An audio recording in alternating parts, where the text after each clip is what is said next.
नमस्कार, मैं अभी उपस्थित हूँ हजारीबाग गांधी मैदान में, जहां पर आज झारखंड मुक्ति मोर्चा का 45 स्थापना दिवस मनाया गया।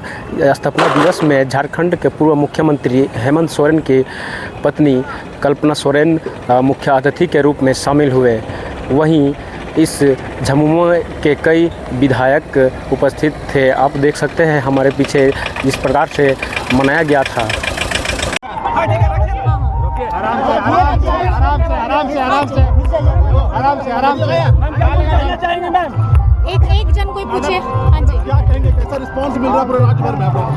देखिए, रिस्पांस तो आप ही बताइए कि कैसे मिल रहा है। हम लोग अपनी तरफ से पूरा मेहनत कर रहे हैं और जिस तरीके से लोगों का साथ हम लोगों को मिल रहा है और जिस तरीके का आक्रोश अभी बना हुआ है, क्योंकि हेमंत जी को एक षड्यंत्र की तरह से जेल के अंदर डाला गया है, तो लोगों का समर्थन हमारी तरफ में आ रहा है, इंडिया गठबंधन की तरफ में आ रहा है।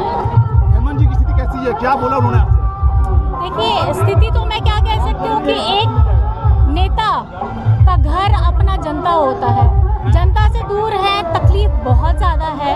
इसलिए तकलीफ है कि जो उनका काम वो निरंतर प्रयत्न एकदम सोची समझी तरीके से आगे बढ़ रहे थे कि हमको ये योजनाएं लानी है, अपने 5 साल के कार्यकाल को तरीके से पूरा करना है, वो बीच में बाधित हो गया। वो जो बाधित हो गया उसके लिए उनको बहुत ज़्यादा तकलीफ हो रही है। तो मैं यही चाहूँगी कि लोगों का आशीर्वाद प्यार इसी तरीके से मिले कि जल्द से जल्द और जितनी पूजाएं, जितनी अर्चनाएं, जितनी चादरपोशी हुई है झारखंड के सब एक जन से, मैं यही चाहूँगी कि वो आशीर्वाद हमको हेमंत जी के जेल से बाहर आकर के आने में पूरी की पूरी मदद करे। और मुझे विश्वास है कि वो दिन जल्द आने वाला है और आप लोगों का, सब लोगों का भी हम लोगों को साथ चाहिए। लोकतंत्र है। लोकतंत्र में हम लोग शुरू से जो है 40 साल से ऊपर से हम लोग झारखंड मुक्ति मोर्चा में रहे हैं और आज भी हैं। और पार्टी अगर उम्मीदवार बनाए है तो निश्चित रूप से लोकसभा हम लोग लड़ेंगे और जनता इस पर विचार करेगी। क्या रहेगा बात दादा आपका इस बार वहाँ पर? किन बातों को लेकर जनता के बीच जा रहे हैं? जनता के पास जा रहे हैं कि तानाशाह जो केंद्र सरकार का रहा है, महंगाई रहा है, इन सब मुद्दा, उसका जुमलेबाजी रहा है, इसी मुद्दा को लेकर हम जाएंगे कि उन्होंने जो किया है उसी को हम बताएंगे कि उससे कितना त्रस्त जनता है। दादा, हेमंत जी जेल में है, कितना असर पड़ेगा चुनाव में? देखिए, झारखंड मुक्ति मोर्चा बराबर जो है संघर्ष की पार्टी रहा है और संघर्ष में गया है वो, और उसका फायदा जरूर जनता देगी। हम लोग भी जो थे जेल में, हमारे नेता गुरुजी भी जेल में रहे हैं, तो जब जब हम लोगों ने शोषण के विरुद्ध लड़ाई किया है तब तब जेल में गया है। इतिहास इसका गवाह है और इस चुनाव में इसका खामियाजा उसको भुगतना पड़ेगा निश्चित रूप से भारतीय जनता गठबंधन को। मुक्ति मोर्चा का यह स्थापना दिवस हमें इस बात की याद दिलाता है कि जिस खून को बहा करके, जिस एक शरीर का पसीना कतरा बहा करके हर एक जन जो यहाँ का वासी है और जिसने झारखंड को अलग करने का सपना देखा था, जिसके वजह से झारखंड मुक्ति मोर्चा पार्टी इस उम्मीद को, इस सपने को आगे लेके बढ़ी थी, आज इस जगह से उन तमाम लोगों को, जिनका शायद मुझे नाम भी नहीं पता होगा, लेकिन दिल से, अपने पूरे मन से और अपनी पूरी श्रद्धा से उन सभी को बहुत बहुत नमन करती हूँ, बहुत बहुत धन्यवाद करती हूँ। हर एक कार्यकर्ता, हर एक महिला, हर एक बच्चा जो हमसे दिल से जुड़ा है, जो बाबा विश्व गुरु शिबू सोरेन जी के आदर्शों से जुड़ा है, हर एक वो विचार, हर एक वो सोच जो हमें आपस में जोड़ती है, उन सभी को मेरी तरफ से और हेमंत जी की तरफ से बहुत बहुत जोहार है। आज सबसे पहले अपनी बातों को शुरू करने से पहले मैं ये यहाँ तमाम जितने लोग यहाँ बैठे हैं, बुजुर्ग बैठे हैं, माताएं बैठी हैं, बहनें बैठे हैं, छोटे छोटे बच्चे बैठे हैं, आप सभी से पहले मैं माफी मांगना चाहती हूँ कि आप लोग सुबह से तपती धूप में बैठते हुए हम सभी लोगों को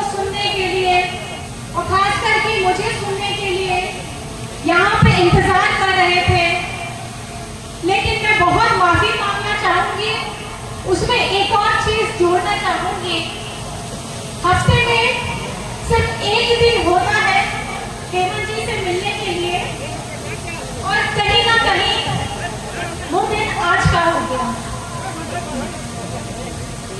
तो मुझे ये लगा कि सबसे पहले मैं हेमंत जी के पास जरूर जाना चाहूंगी। इस कीमती समय को जो हफ्ते में मुझे सिर्फ एक बार मिला है, उनकी अपनी बातों को रखना और उनके मन में जो विचार चल रहे हैं पिछले एक हफ्ते से, उनको सुनना और सुन करके आप सभी को ये मैं बताने के लिए आई हूँ कि आपका बेटा, आपका भाई, आपका दोस्त, आप जिस भी रिश्ते से उनको मानते हैं, यही कहना चाहते हैं कि आप उन्हें थोड़ा माफ कर दीजिए। माफ इसलिए कर दीजिए कि उनका जो सोच था झारखंड में 2019 आपके जनादेश मिलने के बाद, आपने उन्हें वो जगह बैठाई, उन्हें वो टास्क दिया कि आपके हर एक वर्ग के लिए वो काम कर सके। लेकिन पिछले 2 महीने से वो जेल के अंदर है। सजा क्या है?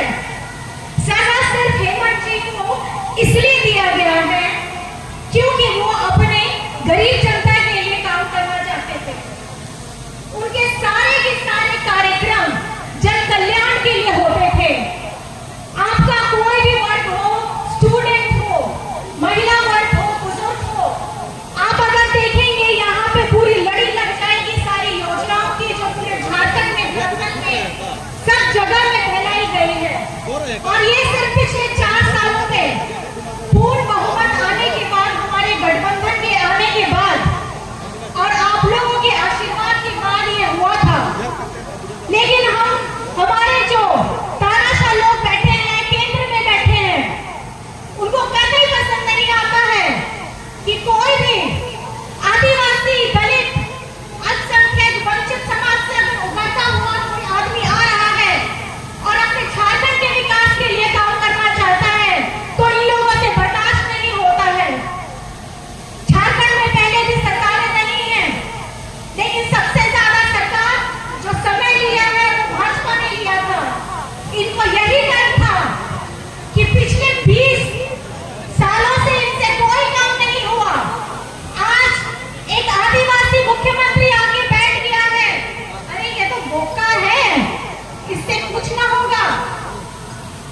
आदिवासी का बच्चा है, क्या समझ में आता है?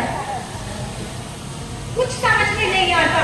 लेकिन आज पूरे गर्व के साथ मैं ये कहती हूँ कि आपका अपना भाई जिस तरह से झारखंड वो पहला राज्य है, जब कोरोना हुआ था तो इसी मुख्यमंत्री ने, इसी आपके बेटा ने हमारे अपने मजदूरों को दूसरे राज्यों से ट्रेन से, बस से, हवाई जहाज से उस वक्त लेकर के आया जब हमारी केंद्र सरकार में जितने मंत्री बैठे थे, जितने किसी ने भी आगे बढ़कर के काम नहीं किया। ये वो व्यक्ति है, ये वो बेटा है जिसने सिर्फ हमारे यहाँ के देश, हमारे झारखंड के लोगों के लिए, जिसके बारे में सोचने वाले लोग सिर्फ एसी के कमरों में बैठते हैं। कोरोना के समय सबने खिड़की दरवाजे बंद कर लिए, फेसबुक, ट्विटर ऑन हो गया, इंटरनेट की मात्रा तेज हो गई, फ्री का डेटा बढ़ने लगा। किस लिए? अरे कोरोना ना हो जाए, भीषण बीमारी है, दूरी बना के रखिए। लेकिन आपका अपना बेटा अपनी जान जोखिम में डालकर अपने घर में हम लोगों को अलग करके बाहर के कमरे में रहता था। किस लिए रहता था? सिर्फ अपने लोगों के लिए जो बाहर से आ नहीं पा रहे हैं, उनकी मदद के लिए। जो गरीब जिसको खाना नहीं मिलता था, उनको खाने का प्रबंध कराया गया। बाहर से लोगों को लाया गया, जिसकी यहाँ के बड़े बड़े नेता जो बोलते हैं ना कि हमने किया। शुरुआत सोच किसकी थी? आपके अपने बेटा की थी, आपके अपने हेमंत सोरेन जी की थी। और झारखंड वो राज्य है जहां से आप लोगों को पता होगा कि ऑक्सीजन की सप्लाई भी करने वाला कोरोना के समय में सबसे पहले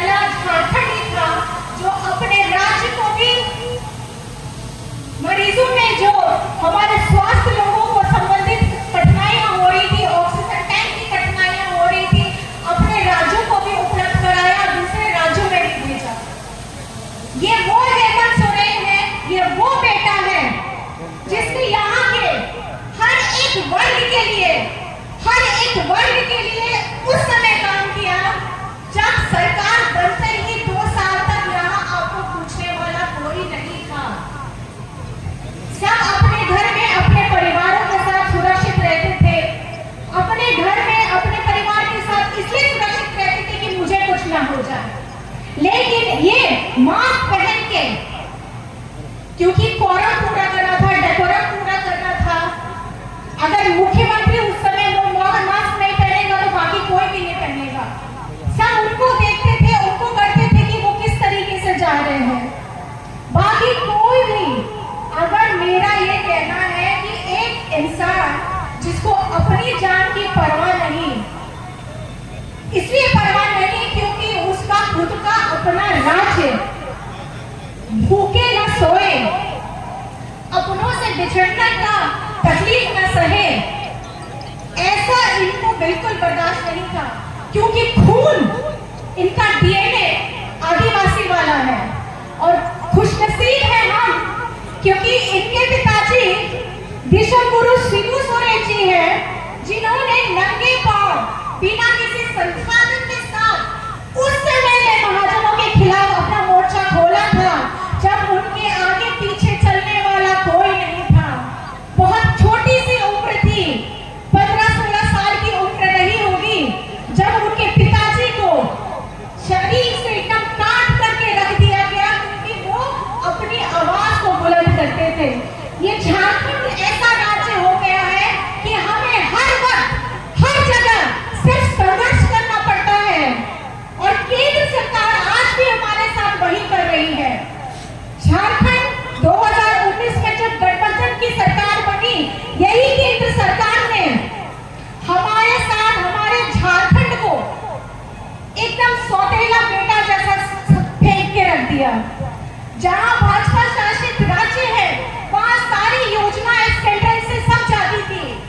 यहाँ पर में खास करके झारखंड में पूर्व की सरकार जब गई तो यहाँ का धन ठन गोपाल हो गया, सारे पैसे खत्म हो गए। कहाँ डाला, कौन सी योजना डाली कि अभी तक विकास नहीं किया था इन्होंने। बात करते हैं कि हमने 5 साल पूरा किया, हमने 5 साल का कार्यकाल पूरा किया। ठीक है, मानते हैं 5 साल का पूरा कार्यकाल किया, लेकिन कार्यकाल में क्या किया? आपने यहाँ के लोगों के बारे में कभी सोचा? उनकी उन्नति के बारे में कभी सोचा? उनकी शिक्षा के बारे में कभी सोचा? कभी उनके अधिकारों के बारे में कभी सोचा? लेकिन आप लोगों को तकलीफ इसलिए हो जाती है क्योंकि आप लोगों को हमेशा हम झारखंडियों को नीची नजर से देखते हैं कि ये अनपढ़ है, ये गवार है, ये मूर्ख है और ये कुछ इसके दिमाग में है होगा ही नहीं कि झारखंड को आगे कैसे बढ़ाना है, इस पे ये कैसे काम करेगा। इन भाजपा वालों को सिर्फ देश में ना एक ही नेता रहने देना चाहते हैं, देश में सिर्फ एक ही पार्टी रहने देना चाहते हैं, देश में सिर्फ एक ही व्यापारी को आगे बढ़ने देना चाहते हैं और देश के सिर्फ एक राज्य में सारी सुख सुविधाएं, सारी योजनाएं लगाना चाहते हैं।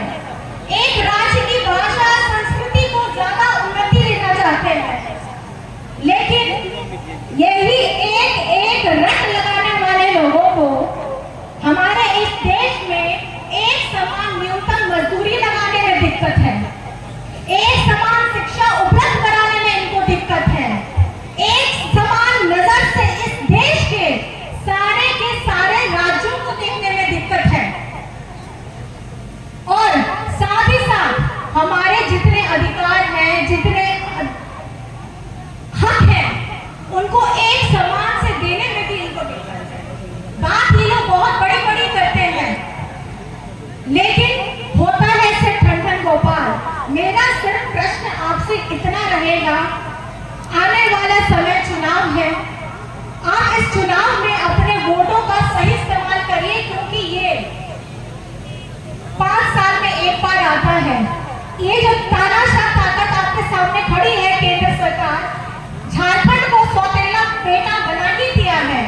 अगर ये फिर आएगा, बीजेपी केंद्र में फिर आएगी, अगर आप बीजेपी के नेताओं को यहाँ से जिताएंगे तो झारखंड फिर भी इन लोग पिछड़ा करके रखेगा क्योंकि झारखंड को इन लोगों को प्यार नहीं है, यहाँ के झारखंडियों से इन लोगों को नफरत है। ये लोग चाहते नहीं है कि झारखंड का कोई भी बच्चा बाहर जाकर के पढ़े, इन लोगों को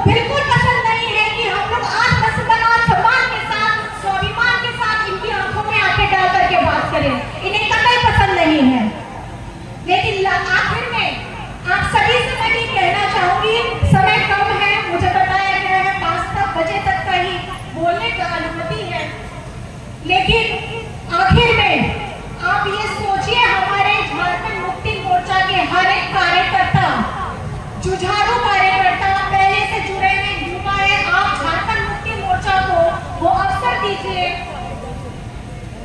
वो अवसर दीजिए कि